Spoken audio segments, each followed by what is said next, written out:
So you go to Temple and Yes. then you graduate because you got to do that, No, I right? didn't graduate. You didn't graduate. I Okay. did not So what? graduate. So so you got away with that too. How did you get I away with did. not graduating? What the Uh, hell? Hold on. I technically didn't get away with that one. My mom is still telling me to go back and get my degree. I just like, I left school. I got kind of bored with school. Like I knew what I wanted wasn't there. And I knew getting a degree wasn't going to get me to where I wanted to go, honestly. I just firmly knew that. I think, Ooh, yeah. wait a minute. Let's sit in that for a second. Quinta Brunson is here, 866-801-8255. Her book is called She Memes Well. I'm struggling through, I think we're in a crack right now. We're in a crack in the firmament and a pendulum shift right now. We're in this period where we have to reimagine or examine everything. History, what is race, education, like this pandemic, I feel not just this pandemic, George Floyd, a whole host of things have converged to expose something that I think we need to examine. You know, you said something that I knew day one when I stepped on campus, this was some bull crap. I knew it was some bull crap, but it was bull crap I have to do. So I was like, what's the path of least resistance? How quickly can I get this degree with the easiest major and not go to class? I figured it out. I don't have to go to school. I know what I want to do. Yeah. Talk a little bit, because there's some parents right now that are struggling with this. I know. I struggle with it. I'm somebody who dropped out, and I struggle with the concept from my nephew who's about to go to college, even though I'm like, go to college, get your degree. He's like, you dropped out. What are you talking about? And you're the most successful person in our family. I'm like, well, but I think for me, when I got to school, I felt like after 2 years, I learned all I needed to learn. And I felt like the path for me was to go get out here and work, right? I was already in debt, you know, and I was aware of that debt and was like, so I'm just going to sit here and do 2 more years of this and get 2 more years of debt. Like, who's paying this? Not my parents. It's going to be me. And so I slowly just started trickling off from school. I went through like a bad breakup in college that made me like really sad and depressed. But the good thing that came out of that is I kind of stopped going to school. I was just like, you know what? What's the point?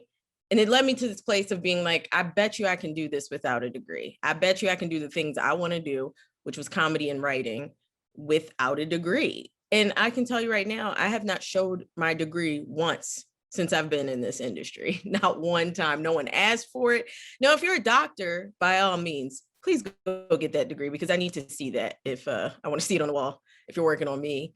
But I just think for some fields, it's not necessary, and it's doing nothing but creating a greater debt crisis. And look, I think to each its own. Even when I speak to colleges, I tend to say this from, I say it from the platform, and somebody from the staff is like, let's get her off. But I just want kids to know that they have a choice. Now, that doesn't mean drop out and do nothing. Like, you have to work just as hard at a craft or trade outside of that. But you know, I don't know. I think there needs to be a readjustment made in how we look at college. It's just not doing it for us in this country, like many other things. Like, it's just not sustainable.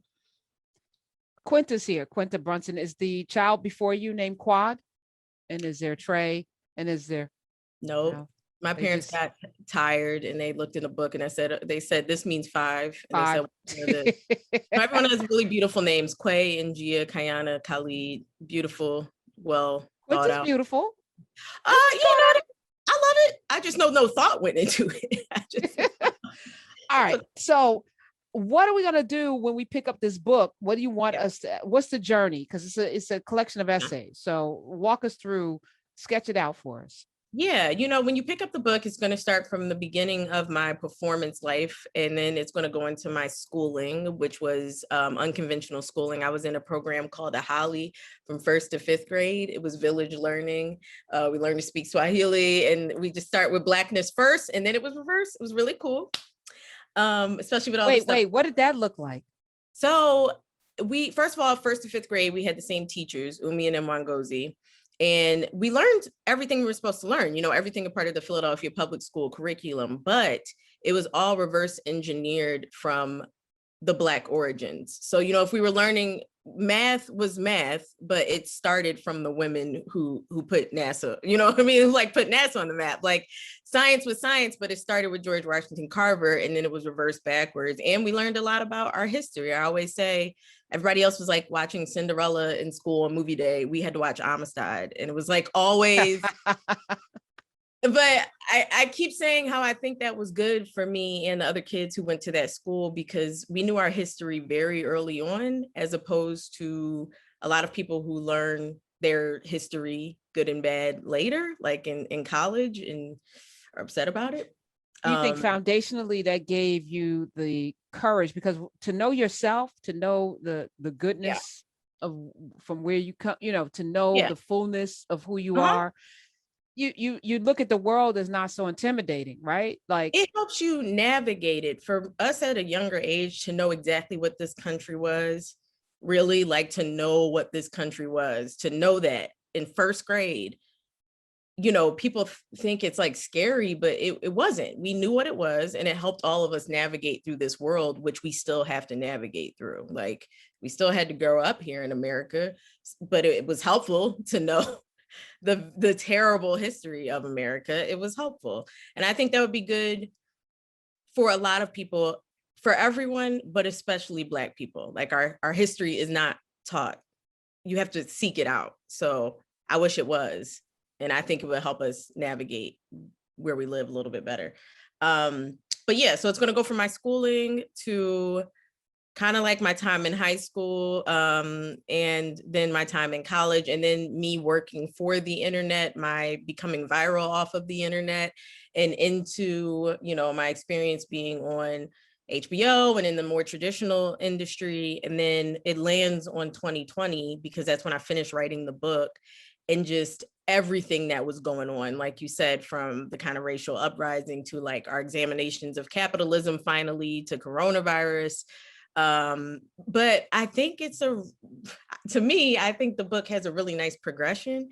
It is funny, but I talk about a lot of stuff in there that, I don't know, I get to talk about gun violence in Philadelphia, which is unfortunately very close to my heart. It's affected my family one too many times.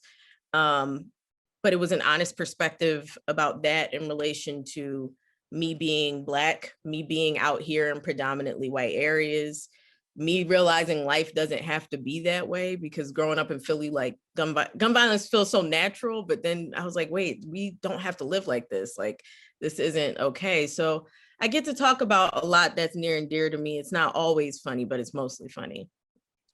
She memes well, MEMES. The first time you went viral, what was it for? It was this video called The Girl Who's Never Been on a Nice Date.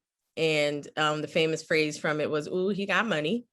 And that went very viral on Instagram. And that was it. That was the video. And then that led to somebody calling to write for some No. Okay. It's not that, nope, not that fast. I like serialized the videos. I started making more of them, more of this character. And that kind of built an audience on my Instagram page, which was new. Instagram had just gotten video. It was not a thing yet. And there was no way to monetize anything back then. So I sold little t-shirts with the phrases on it, made some cute money, lost it all because I never had money before. And then that went on for about like a year. And then I needed a job. The money ran out. And so I started working for this company, BuzzFeed Video at the time in 2014.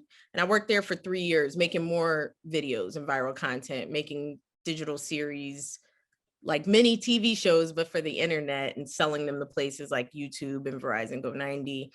And then after that, I decided to leave to do more traditional media. I got casted in a pilot for the CW. I wrote a show with Larry Wilmore and Jermaine Fowler, and we sold that to CBS. And then I sold another show to HBO Max. That's kind of how this world goes. You just sell stuff, it doesn't go. Then I got hired on a Black Lady sketch show as an actress on HBO. Super fun experience. Yes. And then I sold a recent show about public school teachers in a Philadelphia public school to ABC. So that'll actually be on ABC in the fall. What? What's the name of it? It's called Abbott Elementary. It's really cute. It's just a workplace comedy about these teachers in this school, and I'm really excited for it. Now, are you are you the writer? Are you starring in it as well? So I am the writer and I'm the creator of the show. And then I am starring in it. I am starring. You better do that. It has a wonderful cast too. Cheryl Lee Ralph is in it. What? No, not our Cheryl Lee Ralph. Are you kidding me? This is a hit. Already, it's a hit. We have Tyler James Williams, who's most known for playing Everybody Hates Chris when he was a little kid. But he's also in The Walking Dead. I couldn't stand him in that.